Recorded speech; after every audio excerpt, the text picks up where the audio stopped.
the politicians, what's it like in your towers? While you're selling out our people, wasting precious hours. You've let us down, betrayed our trust in this land we call our own. But we won't be silenced, our voices will be known. Oh, it's what you've done to our homeland. You've allowed the replacement, it's hard to understand, but we'll rise up and fight for what is rightfully ours. No, this country doesn't belong to just the ones in power. Hey there, Australia, can't you see the truth unfold? Our heritage, our culture, slowly getting sold. They say diversity is strength, but at what cost does it come when our identities erased and our futures overcome? Oh, it's what they've done to our homeland. They've allowed the replacement, it's hard to understand, but we'll rise up and fight for what is rightfully ours. No, this country doesn't belong to just the ones in power. Oh, it's hard to comprehend how you've let us down time and again. Our voices silenced, our concerns ignored, while you pander to the global accord. Oh, you say it's for the greater good, but what about our neighborhood? Our traditions and values pushed aside in our own land, we're feeling denied. Oh, you say it's for the greater good, but what about our neighborhood? Our traditions and values pushed aside in our own land, we're feeling denied.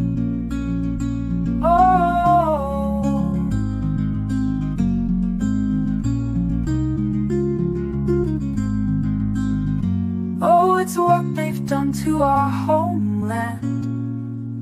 They've allowed the replacement, it's hard to understand, but we'll rise up and fight for what is rightfully ours. No, this country doesn't belong to just the ones in power. Hey there, politicians, listen to our plea. It's time to remember, this land belongs to we. We won't be silenced, we'll stand tall and strong for our beloved Australia, where we whites belong.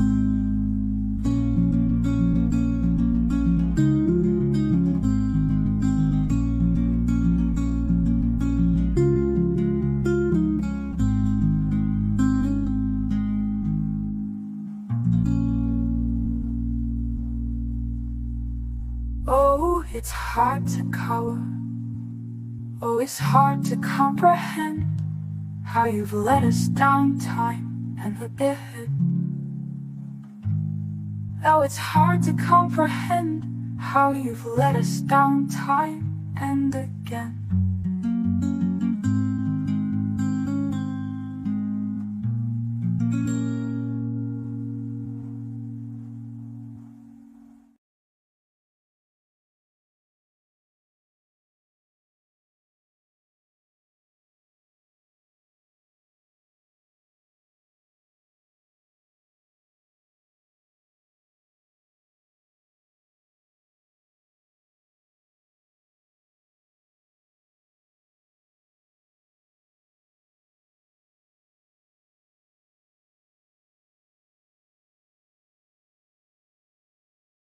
Do something bad to us, we are going to do things to you that have never been done before.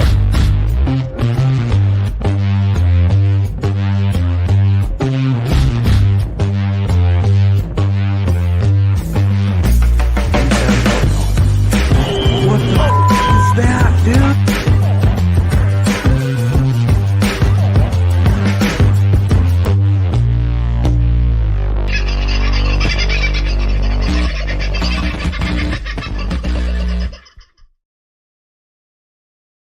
Well, howdy, wild, outrageous people. How are you this very fine day? It's been a long day, I've got to say, around here.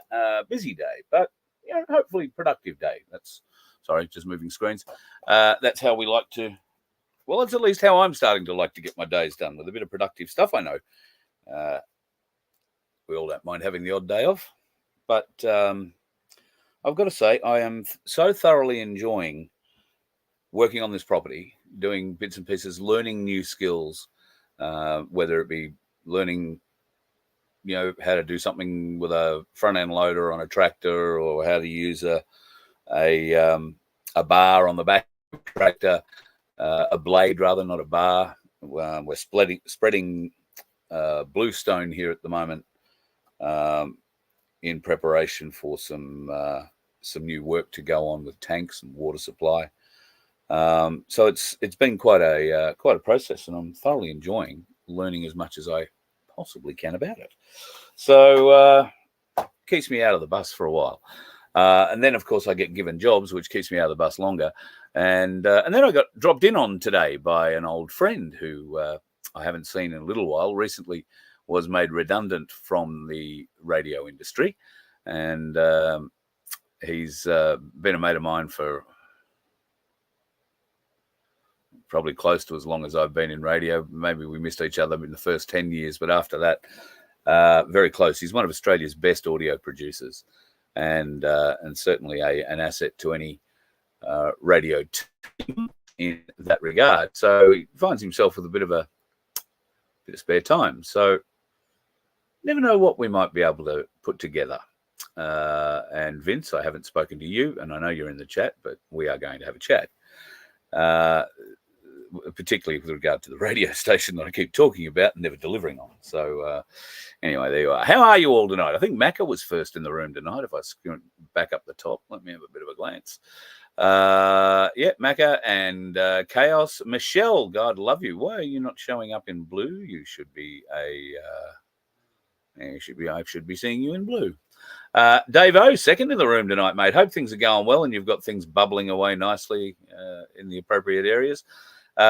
Jody, hope things are going well for you up in Howard. Connie, lovely to have you in the house again tonight. The gorgeous Sandy. What's going on here? Hope you're well. If not be able to watch it, no.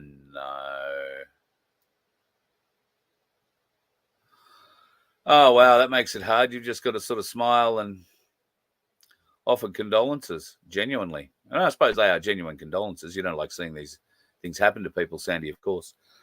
But yeah, that's hard. And of course, wow, 21 horses and 12 dogs. Sheesh, that's a biggie. Let me know how you go with all of that, and how the neighbour goes. Hopefully the neighbour stands back up and recovers. That would be best for everyone, I guess. But if we need to find horses homes and dog homes, then maybe we can help with that too. Hopefully you'll be able to deliver them in your new donkey float. Just a thought. Siana, I think I'm saying it right. Siana, is that how you say it? Hope you are well. Oh, Michelle, you're back blue there. So I don't know. Maybe I'm going colorblind, or there has been an issue. Scotty, the news is in the house. G'day, Frank. Beck Freedom. And lovely to have you in, Beck. Yeah, I saw your post about that song. It's an AI-generated song. In fact, the clip, I'm not completely sure, but the clip is AI-generated as well. I'll send it to you. It's I can't even remember where I got it from, so I've got it saved here. I'll get it off this download if I have to. But yeah, I'll email it to you. It's a lovely sentiment behind it. And we are playing around with AI songs in the background. There's a lot of really cool stuff that you can do with it, particularly if you're not musically orientated. I am a bit musically orientated, but I've got to admit it's been a few years. In fact, there's a gentleman staying very close to me at the moment, close enough for me to hear on the odd occasion that he picks up a guitar and starts playing a few songs in the mornings, just kind of nice way to wake up. I think it's a really chill way. What many people won't know is I have absolutely no guitar ability in my fingers at all, but I do have a guitar.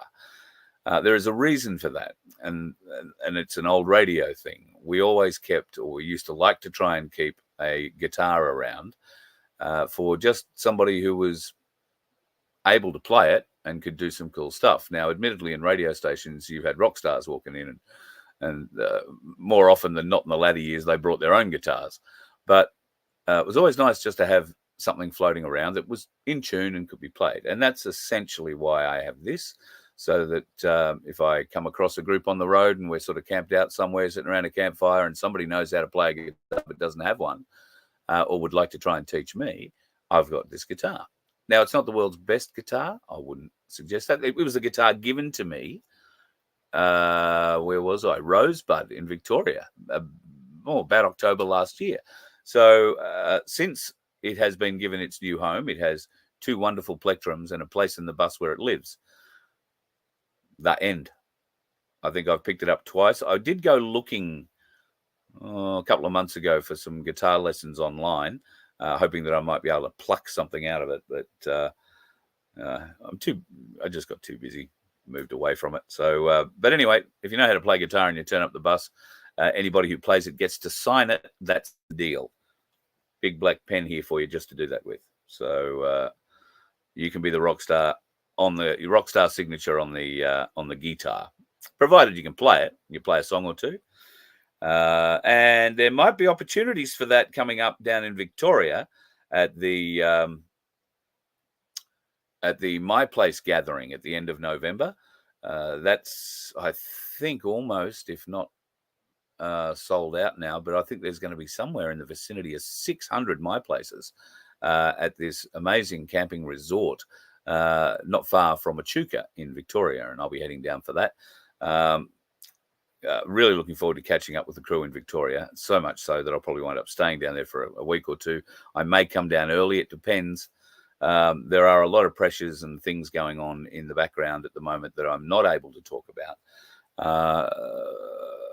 But they are keeping me here just a little bit longer than I hoped. Obviously, I was planning to get to far north Queensland, and while I would still like to, it's increasingly looking like I'm not going to get there before the heat really hits. And I may come up, I might just fly up and then come and see a few people, get up to Cooktown and stay a few days there.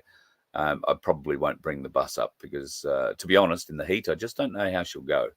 So that's my big concern. I still would like to get up there before the end of the year and certainly meet the good folk in Cooktown who I've been promising to come and see now for bloody 2 years. And I'm embarrassed that I had the opportunity to fly up there and things got out of hand down here and I couldn't make the flight. So I'm definitely keen to come to Cooktown and make it up to you lovely folks and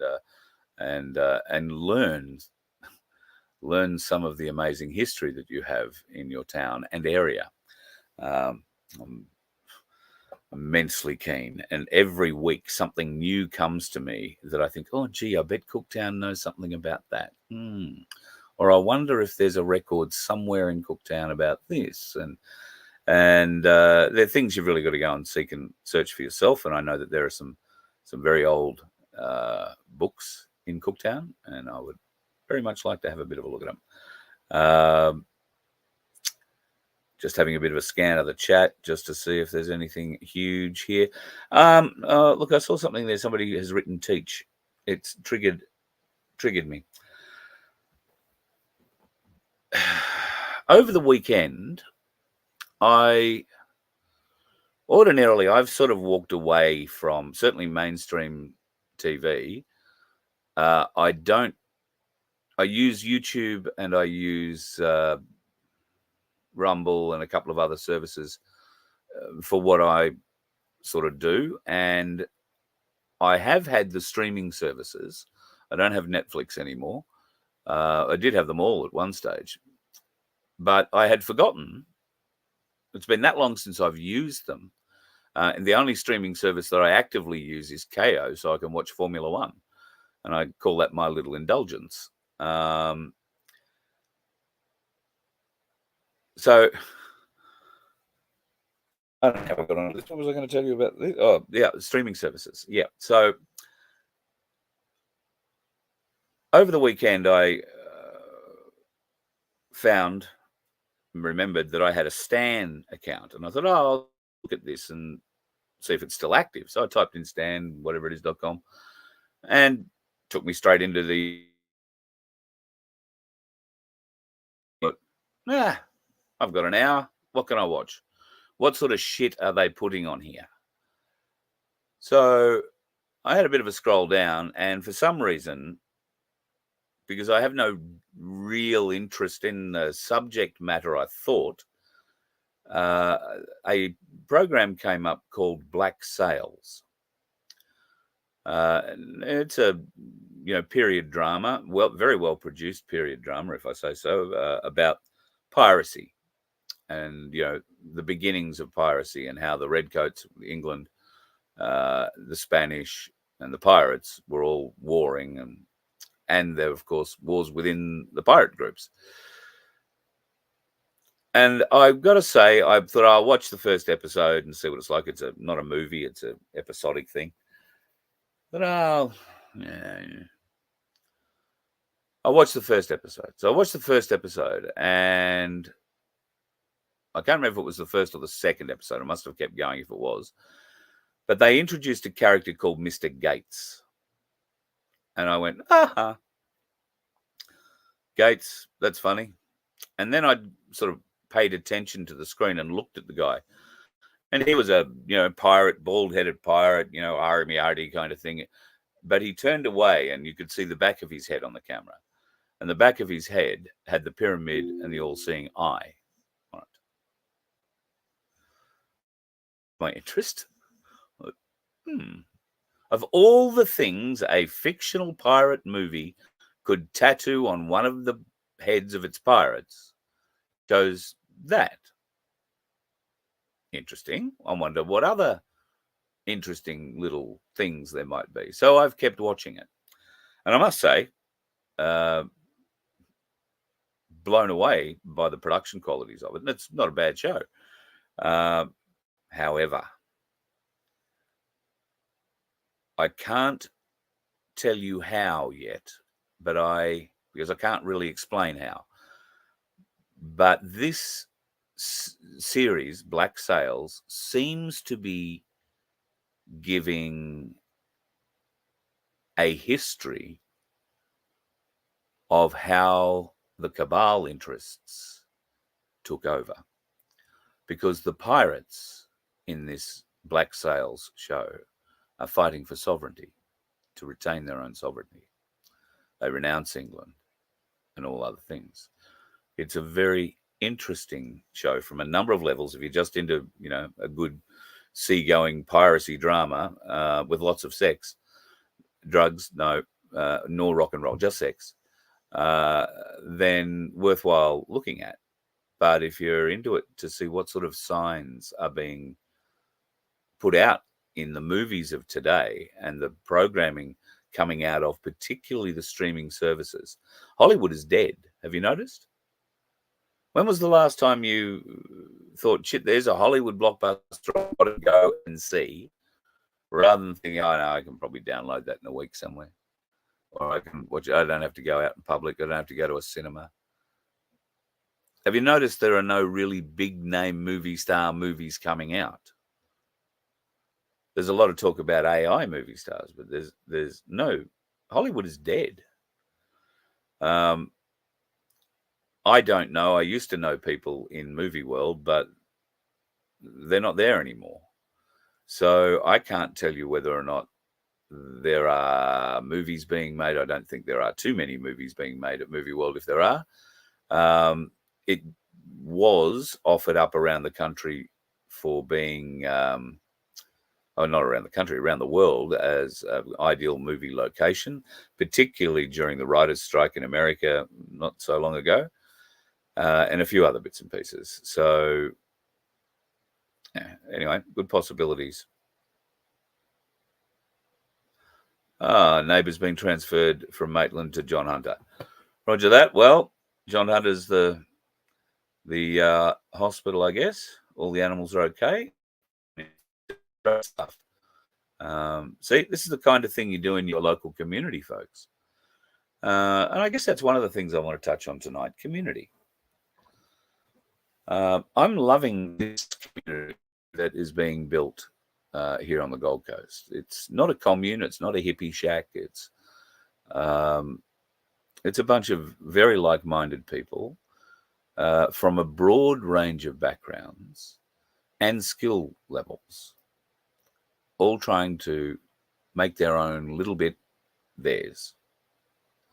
And with the help of others in the community. And it's, I mean, in any kind of situation like this, you're always going to have personality conflicts. You're always going to have differences of opinion on how things could be done, or timing schedules, or this, that, and the other. And all these things need to be worked out in a community atmosphere, because you just can't do it by yourself. For instance, this community at the moment, until water tanks are put in and the appropriate plumbing sort of things are done, pipes are laid, and bearing in mind, we're not trenching, we're not digging pipes. Everything here has to be able to be removed, and is able to be removed. So our pipes lie on top of the ground, but they go down some pretty steep slopes that ordinary people, in fact, I even think some super people couldn't get up. So they're safe, and they're not an issue to anyone.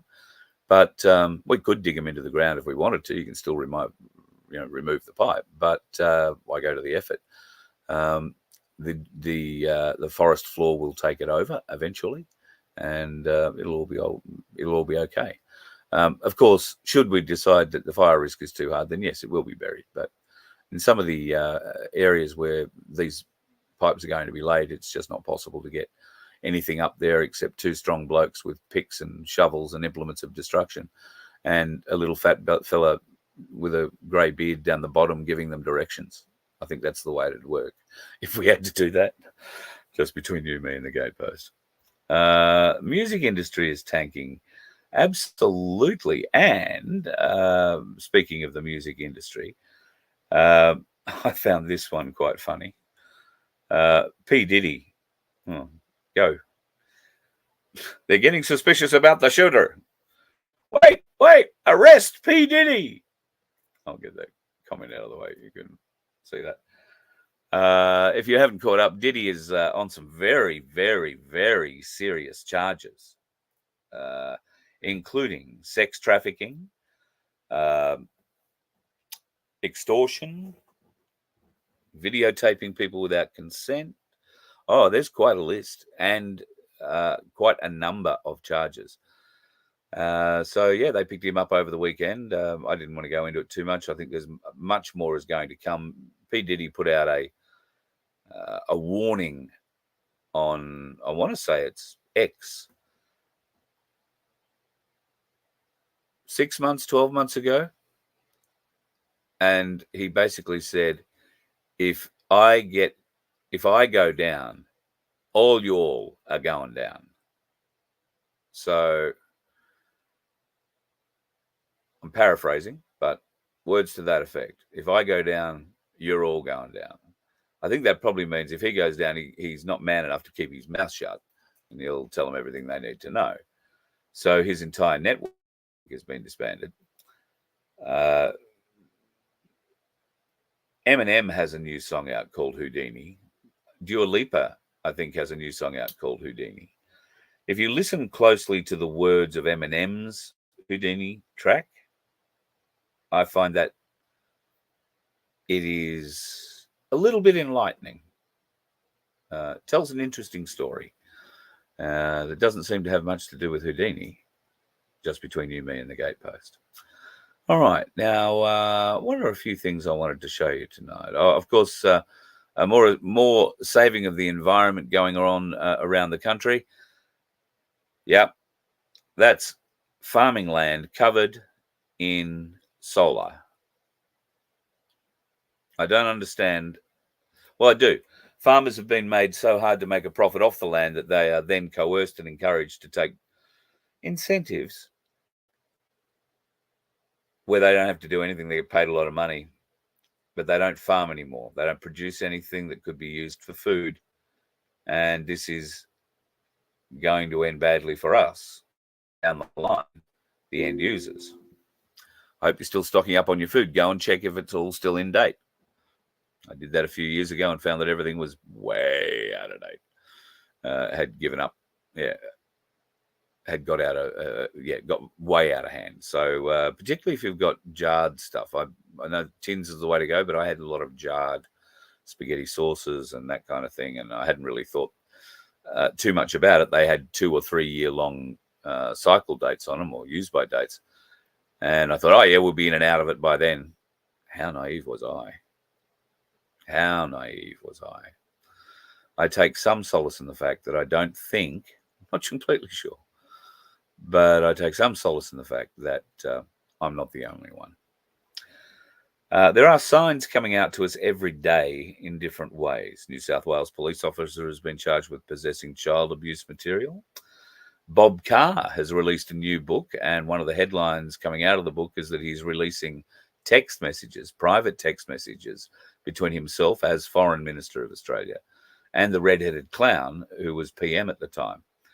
For those of you who might be new to the show and don't know who the red-headed clown is, that is how I refer to Gillard, that piece of work that stole the death benefits from the mining fraternity out of Kalgoorlie and Boulder in Western Australia, along with her,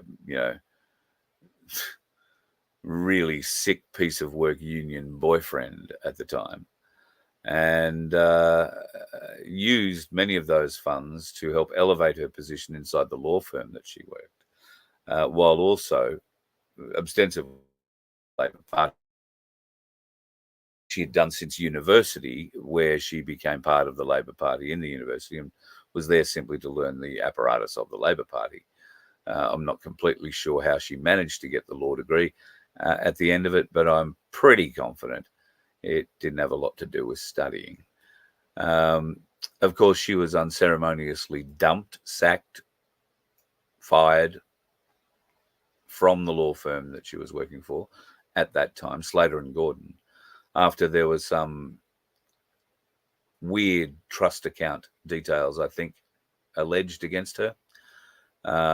And Michael Smith from Michael Smith News was the first person, I think, in Australia to break this news. At the time, he was working on 2UE. No, I think he was working on, it might have been 2UE, doing the afternoon program, and he had an interview with somebody who knew exactly what was going on with all of the red-headed clown shit in the background, particularly the way that she kowtowed and bowed to certain elements, both in the Australia and international community.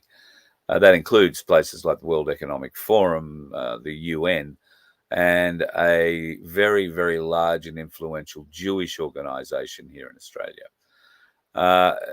He has detailed and printed these texts word for word and has made it quite plain that he didn't ask Julia Gillard for permission to print them, and knows that they're going to stir up a little bit of condescension in the ranks, maybe. So I've never had a high opinion of Bob Carr. To me, he is the epitome of a slimy politician, and I think by reading his book, you're only going to understand that a bit more. All right. Something happening in Melbourne. There was a CFMEU rally today. I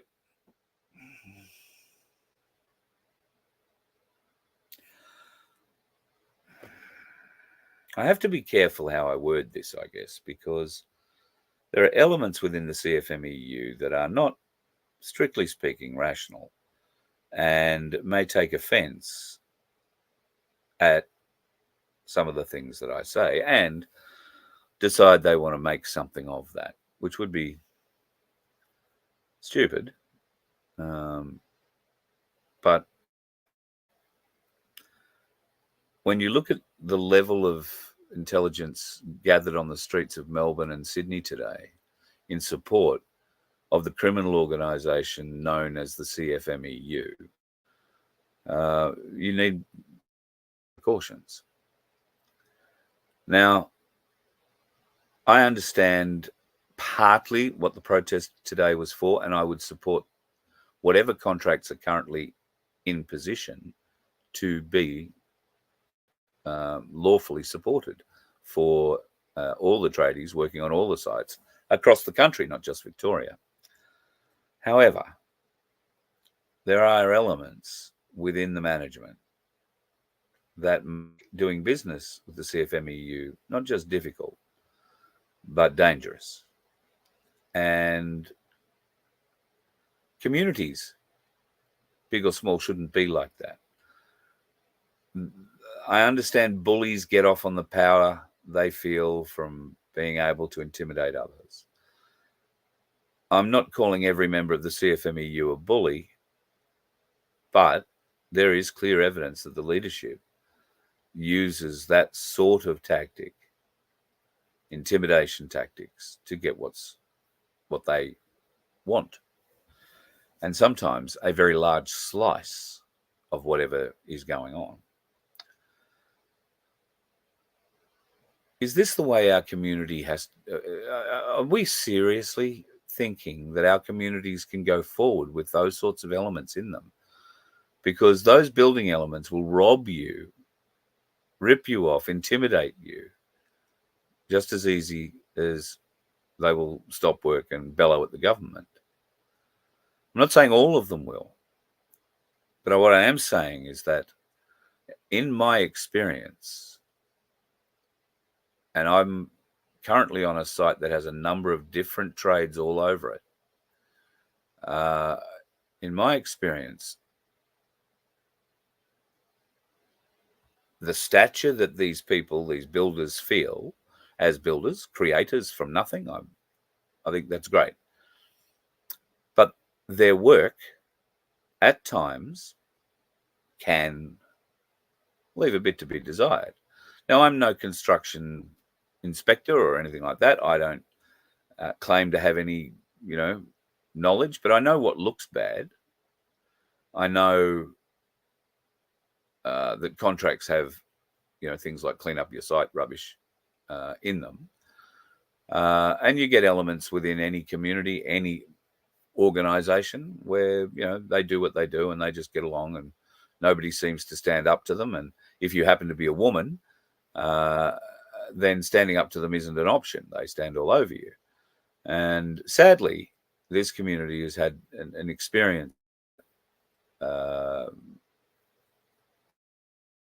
finished and has been for some time now. But once again, the theme tonight is about community building and differences of opinion and the fact that, there may be a personality clash that or you just simply don't like the look of somebody and you have no interest, or you're a hermit and you don't want to be friends with anybody. These are the sort of communities that you can live in quite happily and know that should you not be on site and there be some catastrophe befalling your particular area, then there will be people here who will, to the best of their abilities, shore up your site, your position, your house, tie down your furniture if the wind's blowing away, find your furniture if it has blown away, and be part of the community, whether they like you or not. It's not necessary for everybody to like everybody in communities. And while this is a sort of a living together community, this is no different to a little suburb. It's just that we happen to know everybody in the suburb. Well, I don't, but obviously the girls in charge do. And it's just like a little suburb. And those dynamics play out as they are. The difference between your suburb where you live and the suburb that we live in is that we rely on each other for things like water. We rely on each other for things like, one of the ladies very close to me who owns a property very close to me has been here. Builders have been working hard on her site for the last few weeks. She's nearly ready to move in. She's bought and here's a tip if you're buying generators, folks. She paid a significant amount of money for a 6 kVA Yamaha generator. Brand new out of the store. Now, when I say paid significant money, I want to say it was close to $2,500. And Yamaha, you'd expect to be a pretty good brand. She bought that in April. It was picked up by one of the community members here because it wouldn't fit in her car. He has a van and picked it up for her and brought it out and put it in her property where it has sat in its box until last weekend. I think Sunday. Straight out of the box, it didn't work. All right, the battery could be flat, so the battery was put on charge and for overnight, essentially, put back in on Monday morning, didn't work. And the lady concerned had bought the generator so that she's got a lovely timber deck, and she wanted to treat that deck. So that was, I don't know, putting the oil on it or oiling the deck or whatever it is. So the whole day was wasted because she couldn't get the generator going to help her do the things she needed to do, wash down the deck with a gurney and all that sort of stuff.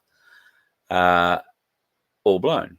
All because of a battery in a brand new generator that when she rang up and asked, what do I do? The joint that sold it to her said, I'll bring it back in. It'll be 4 to 6 week wait before you get it back on a warranty claim. 4 to 6 weeks. So anyway, I went and got another battery from a different generator, swapped it over. Lo and behold, the generator started, worked. So it's clear that the battery has dropped a cell. The brand new battery has dropped a cell. It has never done an hour of work in its life, never done a minute of work in its life, this battery. So on her behalf, I rang the company that sold it to her and said, it's a bit rough that this battery doesn't work. And will you replace it? And he said, oh, that's a Yamaha warranty claim thing. Let me talk to the rep. So I waited 4 or 5 hours. They ring me back. No, Yamaha aren't going to do anything about it. They say batteries are consumable items. And bad luck, go and buy another battery. So here's a lady who's just forked out near enough to $2,500 on a 6 kVA generator that's probably a little larger than what she needs. But still, she won't want for power. And in good faith, has brought it back out here, plugged it in, didn't work. And I know you're all saying, surely they'll give her another battery or they just swap it and replace it. No, they won't, because she bought it on, I think it was the 15th of April. There is a 7-day warranty on them. As you take it out the door, if the battery doesn't work or something else doesn't work, then they'll replace it in store. But outside of that, the store won't replace it. Now, I kind of understand that. They've got to account for their stock and all that. But I thought, surely Yamaha, this can't be a normal kind of thing. Yamaha will throw her a battery. After all, it's a motorcycle battery, that sort of size, so should be pretty easy to sort out. No, basically got told bad luck, jam it up your jacksie. And that was from the sales rep, the state sales rep. I have no problem with the company that sold her the unit. They've done everything they can and they've been bloody great. But if that's the sort of after-sales service you'd expect when you buy a $2,500 generator and you'd be happy with that, then by all means, go hard and buy Yamaha. But I know I won't be. I have a little Yamaha generator out the side here. It's not mine. It's Cass's. I'm using it to run a Dremel. But I've had the odd problem with that as well. Nothing too sinister, nothing we've had to send off. We've been able to figure it out ourselves. But even still, it's essentially a brand new generator. It's maybe done 10 hours. And troubles with that too. So after the treatment from the sales rep, I thought I'd mention that. It's up to you. Buy whoever you like, whatever you like. But I tend to like to buy from companies that service clients, particularly if those clients are of an age and a disposition where they are vulnerable. And while this lady in and of herself is not vulnerable, she is incapable of lifting and moving a 6 kVA generator by herself. I don't even know that it'd fit in her car. Well, it wouldn't fit in her car.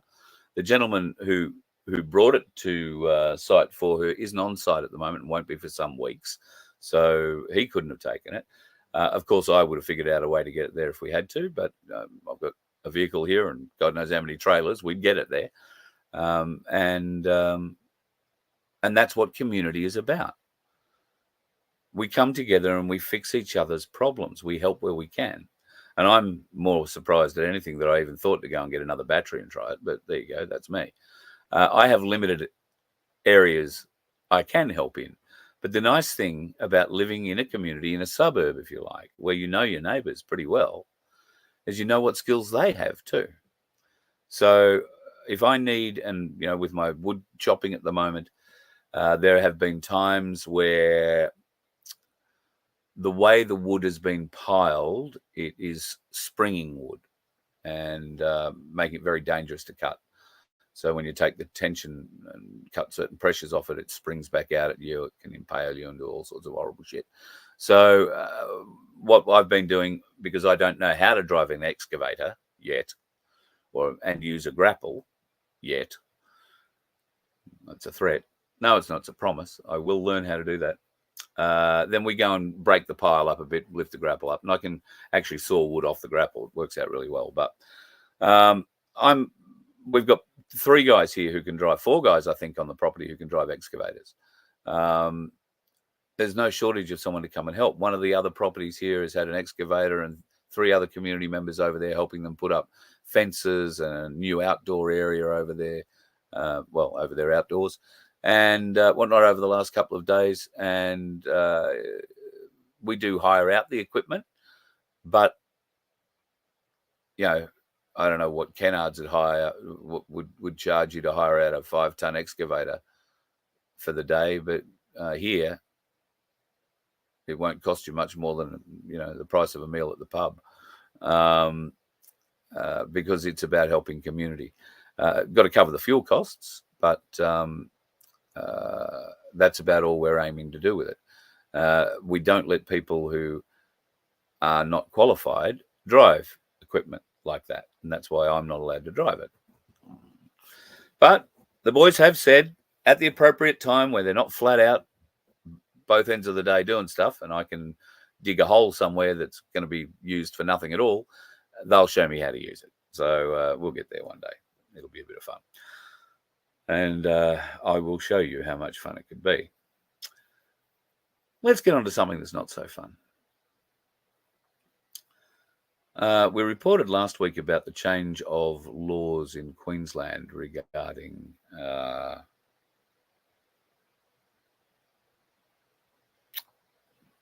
sex discrimination or discrimination in general. What this new law, forced through on the 10th of September in Queensland, has allowed is quite simply this. Trans and gender diverse people can now change their birth certificate without sexual reassignment surgery. I have the article up. I don't think there's much point in reading it to you. Well, maybe there is. I find this almost inconceivable that now, instead of, or if you want to change your sex, all you need to do is tell them you want to change your sex and have the testimony of someone who's known you for 12 months. At the same time they change your sex, you will also be able to change your name.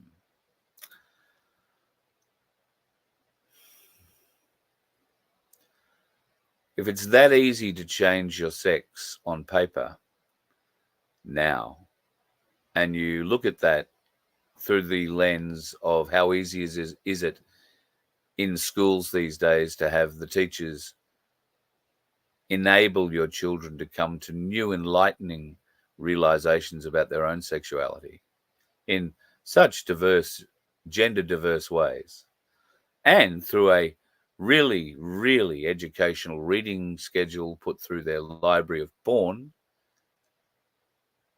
you can see where the shit show is going. The changes to what can and can't be said on social media in Queensland now are, well, as you heard in last night with the letter in last night's show that I read, that gentleman is going radio silent, he calls it. Ex-military guy, thank you for your service. Because they will track you down.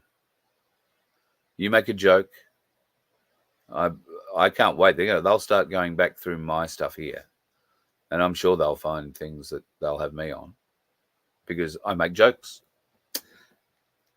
Sometimes people get offended. If I get locked up, please, somebody, please try and find out where and help, please. Don't really know who I've got in my life that would do that. So hopefully one of you will. I know Vince would try, but he sleeps a lot, just between you and me. Love you, brother. There's a big Melbourne rally coming up on October the 5th. Might be worthwhile getting to if you're down around that part of the world. The rally against the disinformation bill. These rallies are happening across Australia, as I understand it. And it'll have a bit to do with Albo's social media engineered bill, where he plans to keep everybody under the age of 14 away from social media. I've got to admit the plan on the face of it has certain merits, but there are a lot of problems with it. Now, this is his open letter to Elon Musk. I saw Elon Musk's reply. That was it, just that. So this, oh God, I feel sick reading this, so I can't read it to you. Pardon me. Suffice to say, Anthony Albanese and the cohort of criminals known as the Labor Party are killing this country, folks. Are absolutely killing this country. And they're doing it on so many levels. They're not the only ones doing it. I mean, obviously, the party's been in a long time too. But the Labor Party are excelling. They have put their foot on the throttle and are going hell for leather to destabilise and bring down the Australian cultural community. 100%. Now, you might remember a couple of days ago I spoke about how weird it was I was finding that so many department heads answering very hard, well, not answering, very hard questions being posed to them in Senate estimates are women. Their number twos are women.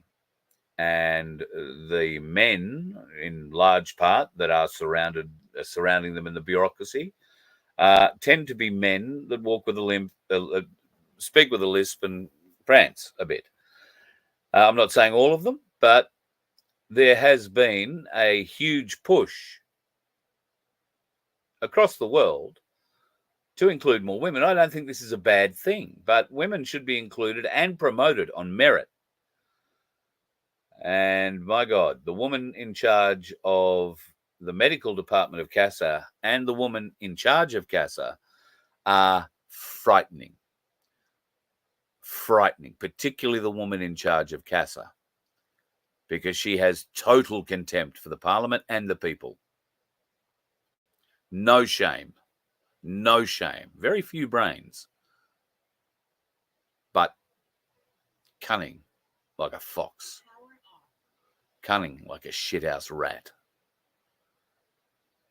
And a lot of them are. Not just in that portfolio, but or that area. Watching Senate estimates, watching some of these people come forward, watching the way that they are lauded and lauded, it's bloody frightening. And it's happened in America too, the Secret Service being the latest example, I think, that people will be most aware of. The woman that was in charge of the Secret Service when Donald Trump was first shot at, back in Butler a few months ago.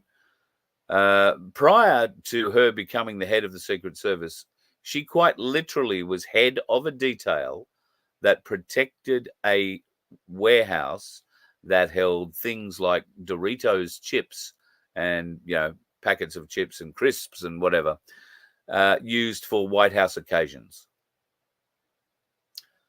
And she was promoted by Biden-Harris to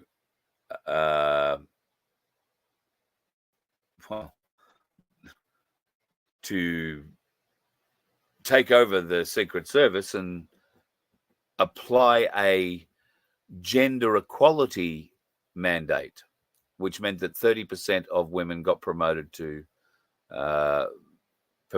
positions within the Secret Service, more in line with, or more better balance with how many men got it. So one of the women that got promoted higher was the woman who was in charge of the overall security for that Butler event. She had failed 3 security assessments held by the Secret Service to assess whether or not she was capable of being the lead agent in a security operation or a presidential nominee campaign, outdoors, all that. And guess what? Doesn't seem she was up for the task, because what happened is what happened. And you saw the incompetence around Donald Trump, the security detail jumping all over him, some might say administering blood. The Keystone Cops exit off the stage with 3 very short women trying to do the whole surrounding body hug on Trump with a couple of very large blokes. The president himself, or the ex-president himself, stands up, puts his head above them all and his arm, yells out, "Fight, fight, fight," before they walk him down the stairs. That's none of that is Secret Service protocol in any way, shape, or form. And the president doesn't get to dictate Secret Service protocol. So what happened? Still got a lot of questions about that.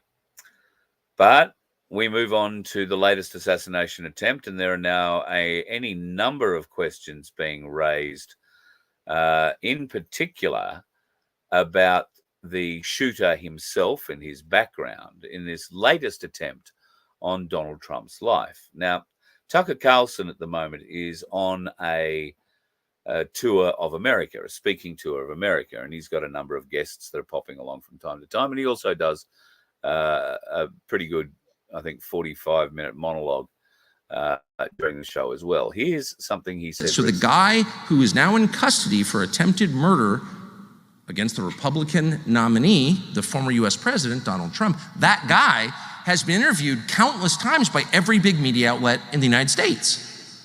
He's got, a criminal record the length of your arm, 20 charges, including possession of weapons of mass destruction. The New York Times didn't bother to learn any of that before they held him up as a freedom fighter in Ukraine, where he was living. And then the piece describes the contact he's had with members of Congress and their staffs and other US government agencies. And you're like, wait a second, that's the same guy who brought a rifle with a scope to a golf course in South Florida to murder Donald Trump, and he's had all these contacts with US government agencies? Like, I don't know what that's about, but I think it's time to find out. No? Yes!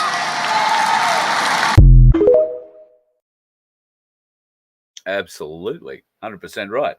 And that man is garnering such support on that tour around the States at the moment that Donald Trump cannot win in November. Well, unless they kill him, will there be another attempt? Well, who knows? Kamala Harris has come out to tell us about her plans today. He has no plan to replace it. He said, concepts of a plan. Oh, you all watched the debate.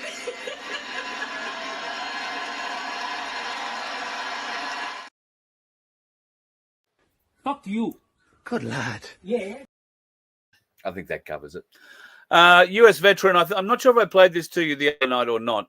A US veteran is making a call to all veterans after the announcement that Biden has given the UK the okay to launch missiles to Ukraine that can be and will be targeting Russia, much deeper into Russia. Listen to this if you didn't hear. Calling out all veterans. This is C-Boy. It's time for us to organize. Time for us to get together. We got a serious problem. It seems our government, who's meeting with Great Britain right now, is going to give Britain authority to release our long-range missiles into Russia, which In all retaliation, Putin will strike back. He's unwarned us. So we need to come together, get together in our groups. We'll have to go to D.C. and arrest every member for treason because they're all involved. Even MGT, if you hear this, Marjorie, you better shut down the authorization of our long-range missiles, or you're going to be arrested by us for treason also. We're not going to let this happen to our nation. So calling out all veterans, let's get together. We got a job to do, and they're not fucking around. They're going to start a war with Russia, and they're talking about it right now. They have our long-range missiles.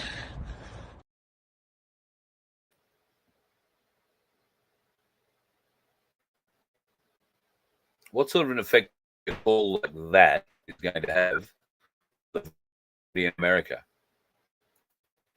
Just putting it out there. Because this is what Putin's been up to, signing a decree increasing the authorized strength of the armed forces to 2,389,000 people, among them 1.5 million military personnel. That's an increase, not a total. That's an increase of. And they have conscription. If they want more people, they don't have to knock on the door and drag them out of their house either. If the knock comes on the door, even an 80-year-old Russian man will pick up his pitchfork and walk out the door and join the fighting forces. That's a very nasty, nasty and stupid thing that Biden has done. But once again, I believe, as do many of you, we're watching a movie. How do you convince the plebs of that? The unawake, the unawoke, and the very sick. I don't know. Well, Jacinta Allen, the Premier of Victoria, is out there trying to wake people up a bit. I don't know how you feel about this, Victorians, but the noticer seems to think there is fury over her trip to India to promote Victoria as a great place to be. In that thing, she's setting up universities over there, Australian university access over there, because of the limit to student visa numbers or student numbers. Supposedly, I think they're limiting it to 249,000 next year, new tertiary international placements available. That's not enough for her. The leader of the state, who proudly got up in front of however many in the Punjab and said that outside of India, Melbourne has the largest Indian community in Australia. And it's probably right, but they're spreading. And of course, I would have thought the people in Victoria would be wildly keen to understand how this woman, the Premier, is offering $5 million of taxpayer money to the Indians in support of this idea of getting more Indian students for the universities, when the state is effectively broke. The roads are falling apart. There is no amount of questions over financial issues, and people are struggling. They are being thrown out of their property, kicked off their land. And here's this rancid piece of labor shit parading herself around in India, waving around the public people's purse to the tune of $5 million and encouraging a whole heap more Indians to come and live here. I got nothing personally against Indians. I think the immigration levels in this country are beyond a joke, are now reckless, dangerous for the nation. And how any political party, any leadership in any party thinks that's okay, used to be beyond me, until I came to the realization that the people in those parties, the political parties, the leadership, aren't working for us. They're working for a different corporation. They're certainly not working for the free people of Australia because, well, we're not free.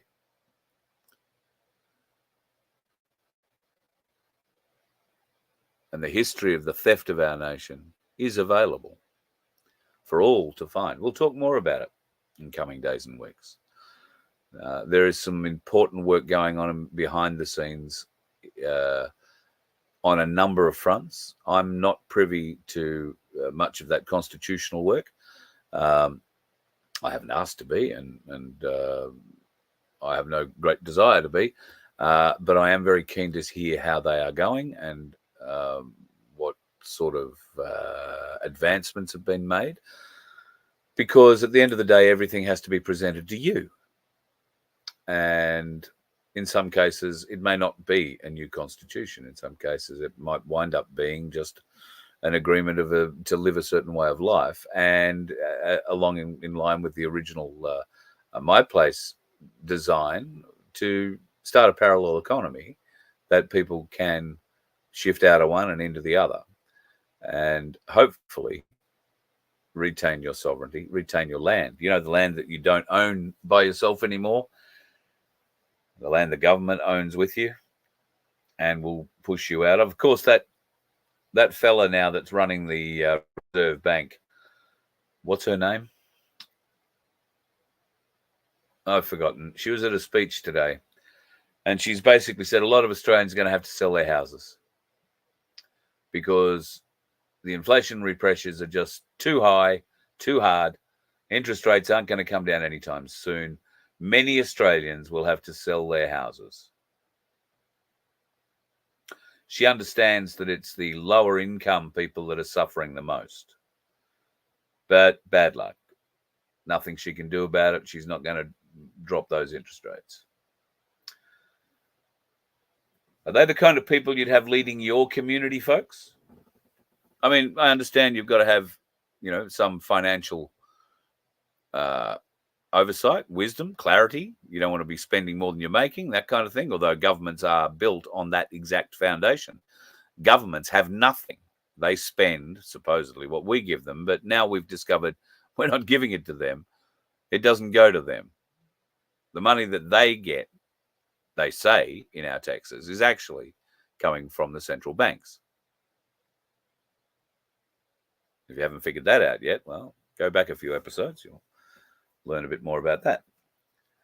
So yeah, there's a lot of shit going down in the world, and of course, the quality of policing is increasing in Australia to such an extent that now it is not safe to walk down Hindley Street in Adelaide after 3 a.m. Now, Hindley Street, if you haven't been there, Hindley Street's the main party street. There is a lot of nightclubs, strip clubs, that kind of thing along Hindley Street. And now South Australia Police is saying they just do not have police available at that time to very one punch from behind, dropped, and wind up, well, hopefully you just get away with being robbed. But never, ever, ever fear, folks, because somebody has a plan to fix it. And that was to throw open the borders and let anybody come and be an Australian police officer. Fuck you. Good lad. Yeah, go for it. Fuck you. Very good. So maybe the South Australian Premier needs to hold hands with the Victorian Premier and piss off over to India, see whether or not they can't get themselves a few more Indian police officers to represent in such a stoic, wonderful, and highly respectful manner. I don't think that's going to work either. All right, beautiful people, let me have a bit of a quick glance down here, and I want to see what sort of comments you got floating around. Good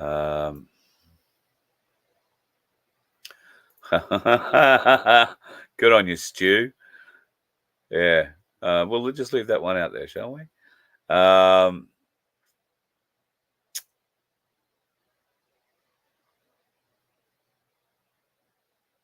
The solar panels thing, yes.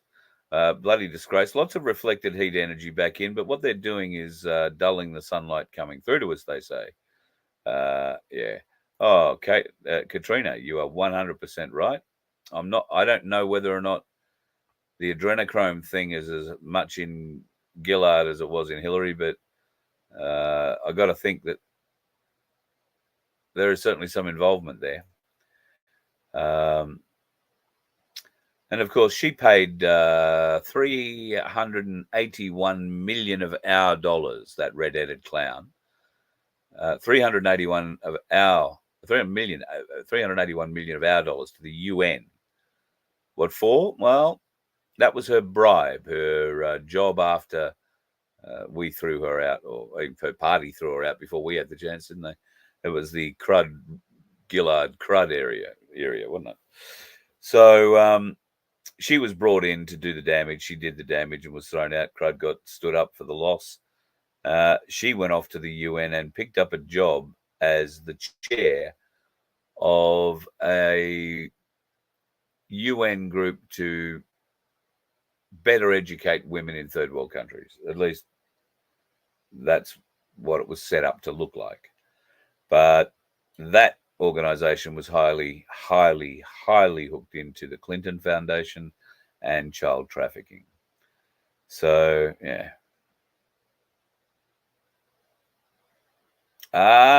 Lyndon. Thank you, sir. We do have some professional advice on such things. They're not just going to let me roll a hose down the side of the hill. I should have made that clear.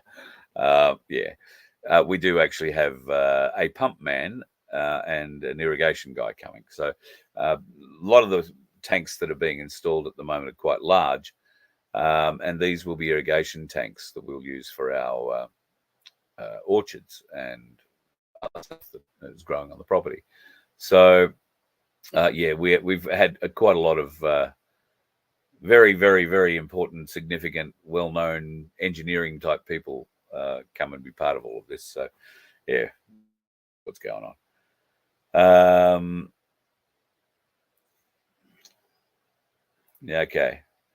You're talking about, I think the app developed is the app Telegram. This is the Russian guy who invented Telegram, essentially. Prior to inventing Telegram, he invented a communications system that was encrypted end to end, and that was used in the eventual Telegram app. And it was perfect encryption. Nobody could break it, no way to get in. However, that sort of encryption does allow for nefarious things to happen. What I believe the issue was with the Russian guy is that he had evidence that a number of countries involved in this alliance with the Ukraine were doing terribly bad things, and he was going to publish that evidence through Telegram. And he was arrested in France, and the only way for him to move forward was to allow them access to the encryption codes, or to stop encrypting end to end, rather. So Telegram actually did and relinquished, so the guy could actually get bail. Don't know that he's got bail, but that was a prerequisite for him to actually be able to get it. All right. How long? Oh, gone been going an hour and 10 minutes tonight. No wonder my eyes are falling out of my head. Diane, thank you so much. God love you too, and blessings to you. I hope you've had a good night. I'm keeping people away from things that they would ordinarily be doing at this time. So I am going to shoot off and do some other things myself. Have yourself a bloody good night, folks. Tomorrow, interesting day. There'll be semi-trailers coming onto the property tomorrow. Might do a live from that, because I'll be honest, we don't have a lot of room, and it's going to take some good driving. So if you like seeing good driving, or maybe like seeing the results of some not so good driving, tomorrow might be the day. Watch out for that. Be safe on the roads, folks. If you are out there, there is no end of fools. Oh, gold and silver prices before I go. Let me just have a quick check. I haven't caught up with Michael from Ainsley Bullion just yet, just because we've had a few things snowball here.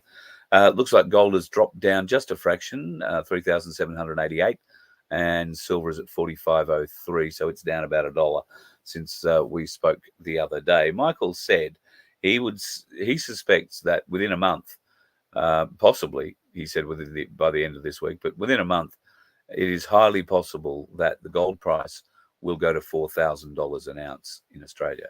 If that happens, that's big news, folks. That's really big news, and you'll be rushing off to either go and sell or hopefully buy a bit more gold from Ainsley Bullion, because even now is time to buy. There's never a bad time to buy, because gold and silver, while the price fluctuates a little bit, it's always going up. The trajectory is always up. You are always going to make money on it. And the best thing about it is you're not beholden to a bank to go and get it. You don't have to tell them what you're going to use it for, and you can hide it in some really interesting places around your house if you want to get interested about keeping it somewhere. I would be highly encouraging you, if you have a few dollars, go and buy another ounce of silver, maybe some Ainsley rounds, the 15 tube of the 1/10 silver rounds.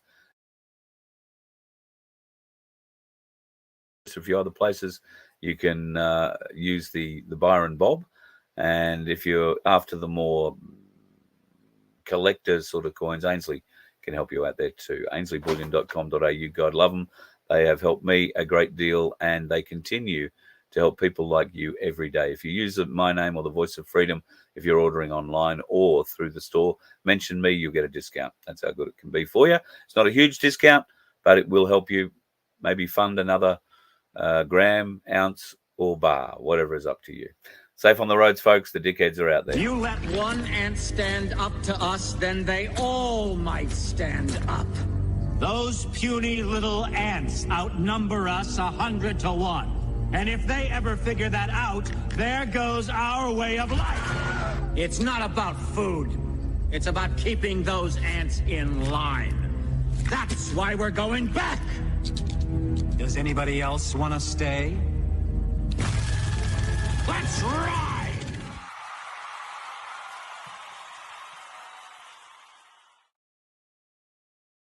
And just so you know, folks, I will end the stream. I must have left it on the other night. I woke up, got to a message from Daniel from Project Matilda saying, I think you left your stream running again. It's all right over there. He can close it down, but everywhere else a problem. So I apologize. This is me ending the stream. Good night.